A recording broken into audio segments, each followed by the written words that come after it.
নবীজি বলেছেন হিসাব করে যাকাত দাও। তোমার গবাদি পশু, গরু, ছাগল, উট, মহিষ ইত্যাদির আলাদা আলাদা যাকাত আছে। ছাগল, ভেড়ার ইত্যাদির যাকাত আছে। যাদের 5টি ওট আছে, 5টি ওটের জন্য একটি ছাগল যাকাত।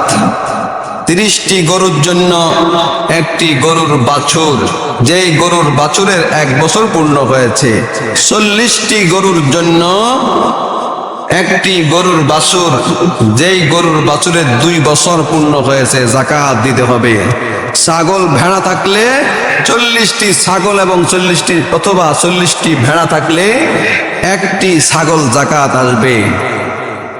আপনার ফসল ধান বলেন, গম বলেন, নারিকেল বলেন, সুপারি বলেন, যাই বলেন না কেন, ওই ফসলের 612 কেজি 15 মণ প্লাস 612 কেজি ধান যদি আপনার হয়, তাহলে আপনি যাকাত দিবেন 2 অবস্থা।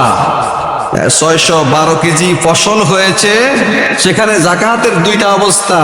একটা হলো আপনি যদি সার, কীটনাশক, পানি সেচন করে দিতে হয় টাকা দিয়ে, তাহলে সেখানে 20 ভাগের 1 ভাগ যাকাত দিতেই হবে আপনাকে। আর যদি নিজে পানি দেওয়া লাগে না, নদীর পানি এসে আপনার জমিন সিক্ত করে দেয়, বৃষ্টির পানি যথেষ্ট হয়ে যায়, তেমন কোনো খরচ নাই আপনার, তাহলে সেখানে 1/10 10 ভাগের 1 ভাগ আপনি যাকাত দিতে হবে। এটা যাকাতের বিধান।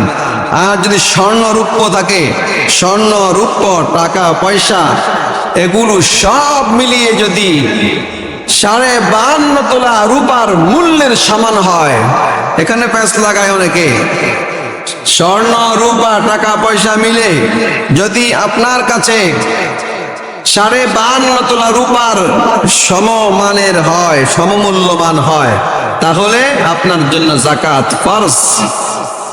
অথবা স্বর্ণ 7.5 তোলা স্বর্ণের মূল্যের সমান যদি আপনার কাছে সম্পদ থাকে, স্বর্ণ, রূপা, টাকা, হীরা, জওহর, ইয়াকুত যা কিছু আছে সব মিলিয়া আপনার কাছে 7.5 তোলা স্বর্ণের মূল্য অথবা 52.5 তোলা রূপার মূল্যের সমান যদি থাকে, তাহলে আপনাকে যাকাত দিতে হবে।